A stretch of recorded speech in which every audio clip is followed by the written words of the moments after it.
कि भैया 15 मिनट बोलने में पूरे सुबह शाम दोनों टाइम का खाना हजम हो जाता है, तो प्लीज थोड़ा पास आ जाइए। जैसा कि मेरे पूर्व वक्ताओं ने कहा और पहले की गेट मीटिंग्स में मैं कह चुका हूं कि एक तैयारी चल रही है भारत सरकार की, जिसके तहत वो हमारे प्रिय संस्थान LIC के अंदर डिसइन्वेस्टमेंट के रूप में परसेंटेज कुछ भी हो, IPO के नाम से एक प्रपोजल लेकर के आ रही है। आज की तारीख में अखबार पढ़ने के बाद वो एक हकीकत के रूप में आपके सामने खड़ा है। जो सबसे महत्वपूर्ण बात है, कुछ लोगों को बुरी लगे तो माफ कर दीजिएगा, क्योंकि हम लोग बीच बीच में बातचीत में कहते रहते हैं कि अरे ठीक है, अगर रोजगार नहीं है तो कोई बात नहीं, अगर PSU पे किया तो कोई बात नहीं, लेकिन आएंगे तो वही, आएंगे तो वही। अगर यही नजरिया आप बनाए रखे कि वही आएंगे, तो उनको मद तो आएगा ही, और मद आएगा तो फिर वो वही करेंगे जो उनके समझ आएगा, वो दीन दुनिया की फिक्र नहीं करेंगे। मेरा किसी से कोई व्यक्तिगत विरोध नहीं, न किसी पार्टी से न किसी व्यक्ति से, लेकिन उन तमाम नीतियों का विरोध हम कांग्रेस की सरकार में भी करते रहे हैं, NDA की सरकार में भी करते रहे हैं, और आज हम UPA की सरकार में भी करते रहे हैं, और आज हम NDA की सरकार में भी कर रहे हैं। क्यों?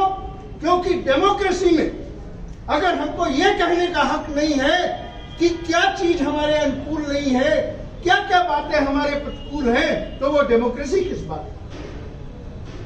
अगर इस बात को हम नहीं समझ पाए, इस बात को हम लोगों के बीच में नहीं ले जा पाए, तो LIC ऑफ इंडिया को भरभराते देर नहीं लगेगी।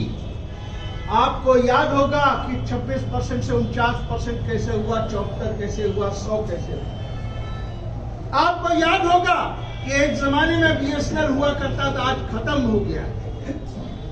आपको याद होगा कि एक समय बैंक्स और ब्रांचेस खोलने की बात करते थे और डीमर्जर के खिलाफ लड़ते थे, आज मर्जर हो चुके हैं। एक तरफ हम बात करते थे जनरल इंश्योरेंस की कंपनी में कि उनका मर्जर कर दिया जाए, उनको बाजार में बेचने की तैयारी हो चुकी है।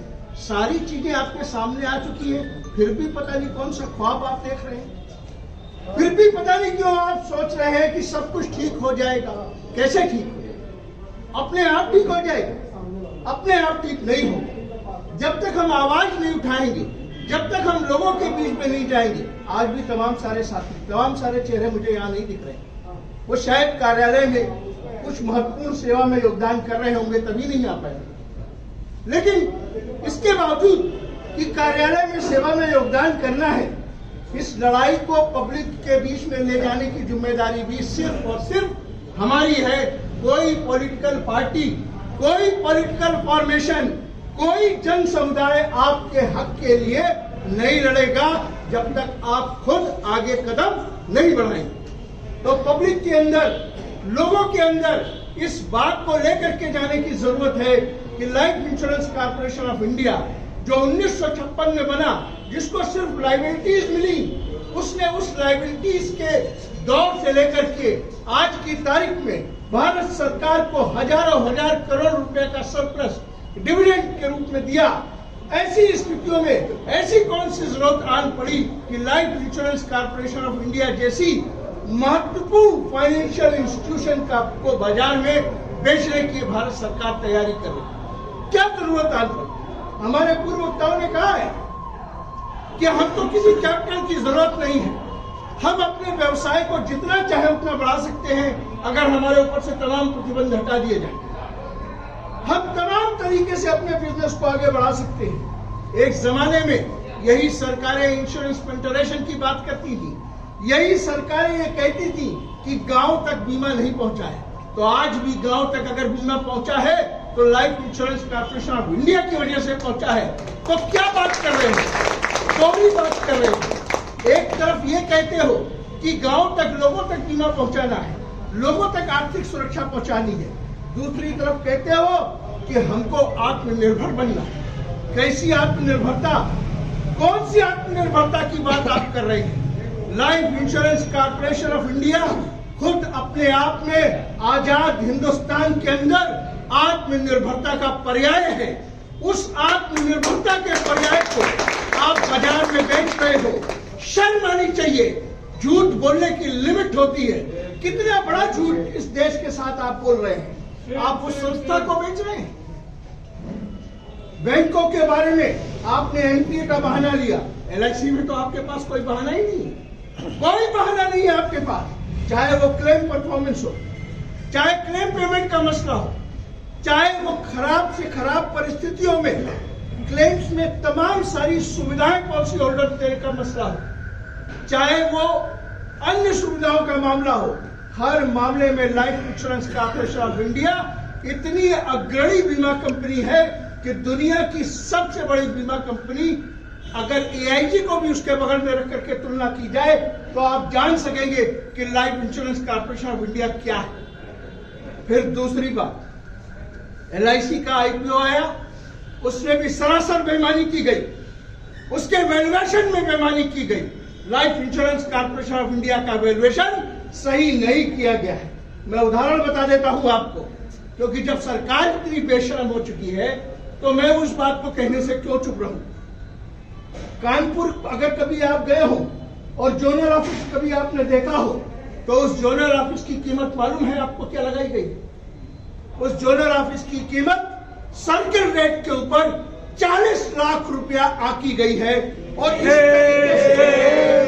इस तरीके से पूरे देश में इस life insurance corporation of India की परिसंपत्तियों का आकलन किया गया है और फिर उसकी एम्बेडेड वैल्यू निकाली गई है। और उस एम्बेडेड वैल्यू के ऊपर बेईमानी करके 5% लगा करके उसको बेचना चाहते हैं। सही बात तो यह है कि life insurance corporation of India की अगर रियल एम्बेडेड वैल्यू निकाल ली जाए, रियल एम्बेडेड वैल्यू में एक बड़ी इंपॉर्टेंट चीज आती है, कॉमर्स के स्टूडेंट जानते होंगे, गुडविल का भी एक अमाउंट होता है, उसका भी कुछ महत्व होता है बैलेंस शीट में। अगर उस चीज को भी उसमें जोड़ दिया जाए और रियल कैलकुलेशन कर लिया जाए एसेट्स का मार्केट वैल्यू के ऊपर, तो हिंदुस्तान की सरकार क्या, अमेरिका की सरकार भी एलआईसी का आईपीओ निकाल नहीं पाएगी। वो 1% भी नहीं दे सकती। लेकिन इन सारी बेईमानियों को करते हुए पूरी बेशर्मी के साथ ये सरकार एलआईसी का आईपीओ लोगों के बीच में लेकर के आ रही है और लोगों को भ्रम दे रही है। पॉलिसी होल्डर्स को बताया है ये बात, उनको कह रही है कि हम एलआईसी की तरक्की में आपको शेयर देना चाहते हैं। क्या शेयर देना चाहते हैं आप? इतने कंपटीशन में जब हम अपने बोनस रेट्स को अपनी मेहनत से संभाल करके रख रहे हैं, उस दौर में उस बोनस रेट्स में कट लगाने जा रहे हैं। जैसा कि हमारे पूर्व वक्ता साथी इशारा कर रहे थे कि जो भी डिस्ट्रीब्यूशन 95-5 में होता था वो 90 और 10 में होने लगेगा। तो अगर हम कुछ अमाउंट बढ़ा नहीं पाए तो नेचुरली वो चीज डाउन हो जाएगी और तब सरकार को शायद इस बात का मौका मिलेगा कि वो कह सकेगी कि एलआईसी परफॉर्म नहीं कर रही है, इसलिए इस 5% को हम 40% कर देते हैं, हम 60% कर देते हैं। और 4-5 साल बेवकूफ बनाने की लिमिट है। 25 साल का ख्वाब काहे दिखा रहे हो भाई? 25 साल का ख्वाब क्यों दिखा रहे हो कि आने वाले 25 सालों में देश वहां से वहां चला जाएगा? आप लोगों में से बहुत सारे लोगों ने पढ़ा नहीं होगा शायद। एक मोनेटाइजेशन पॉलिसी बनी है, उसको पढ़ लीजिएगा। उसको पढ़ने के बाद आप जान जाएंगे कि जो सरकारी पार्क है जिसकी बेंच में जाकर के सवेरे टहलते समय आप बैठ जाते हैं, कुछ दिनों बाद उसमें बैठने का आपको 1 घंटे का 1 रुपया देना पड़ेगा, क्योंकि वो बिक जाएगी। वो इसका मालिक या तो अंबानी होगा या अडानी होगा। ऐसी आत्मनिर्भरता है जिसमें कभी अंबानी ऊपर कभी अडानी ऊपर, बस यही देखते रहो और सोचते रहो हमारा देश तरक्की कर रहा है। कौन सी तरक्की कर रहे हैं? किस बात की तरक्की हो रही है? फिस्कल डेफिसिट की बात करते हैं, बेवकूफ बना। कोई भी डेवलपिंग कंट्री हमेशा फिस्कल डेफिसिट में जाएगा। वहां डेफिसिट फाइनेंसिंग ही होगी, वहां सरप्लस फाइनेंसिंग हो ही नहीं सकती। क्यों? अपने आप को देखिए, हम तनख्वाह कमाते हैं, हो सकता है कुछ थोड़ा बहुत ट्यूशन भी कोई पढ़ा लेता हो सकता है कुछ कोई और भी काम कर लेता हो, लेकिन इसके बावजूद अगर महीने में 25,000 का खर्चा है तो बमुश्किल हमारी आमदनी 20-22 हजार होती है और हमको 1-2 हजार रुपया उधार कहीं न कहीं से लेना पड़ता है। इसी को बोलते हैं डेफिसिट फाइनेंसिंग। सरकार चलाने के लिए, देश चलाने के लिए जो बजट बनाया जाता है उसमें पैसा कहाँ से आएगा, कहाँ जाएगा? अगर जाने वाला पैसा ज्यादा है, आने वाला कम है, तो डेफिसिट फाइनेंसिंग है। और ये डेवलपिंग कंट्रीज का एक कैरेक्टर है और किसी भी डेवलपिंग इकोनॉमी में पाया जाता है। उस डेफिसिट को आप भर देंगे, उस फिस्कल डेफिसिट को आप भर देंगे। इनकी एक ही थ्योरी है, अगर इतने बड़े गड्ढे को भरना है तो एक इतना बड़ा गड्ढा खोद दो और इसमें भर दो, फिर जो दूसरा गड्ढा दिखाई पड़े तो उससे बड़ा गड्ढा खोद दो। क्या कर रहे हो भाई, क्या कर रहे हो? कितना पैसा चाहिए? आपने बताते हो कि जीएसटी में रिकॉर्ड कलेक्शन किया, आप बताते हो क्या, इसी सरकार का दावा है, जीएसटी में रिकॉर्ड कलेक्शन किया। आप बताते हो कि आपने डायरेक्ट टैक्सेस में रिकॉर्ड कलेक्शन किया। आप बताते हो कि आपने इस देश से भ्रष्टाचार मिटा दिया, आपने ब्लैक मनी को दूर कर दिया। इतना सब कुछ करने के बाद भी आपको आरबीआई से पैसा लेने की जरूरत पड़ गई। जब से आरबीआई बना किसी सरकार ने 1 रुपया नहीं लिया। जब से एलआईसी बनी, कंपनियां कहती हैं कि इसको सॉवरेन गारंटी मिली हुई है। कोई बता सकता है क्या कि एलआईसी ने आज तक कभी सॉवरेन गारंटी का इस्तेमाल किया? एलआईसी ने अपने दम पर, अपने काम करने वालों के दम पर, अपनी मेहनत से यह मुकाम हासिल किया है। किसी के बाप दादा की जागीर नहीं है। चाहे वो नरेंद्र मोदी हो, मैंने आज तक नाम नहीं लिया, मैं ले रहा हूं ना, चाहे वो नरेंद्र मोदी हो, चाहे अमित शाह हो, उनके बाप दादा की जागीर नहीं है life insurance corporation of India.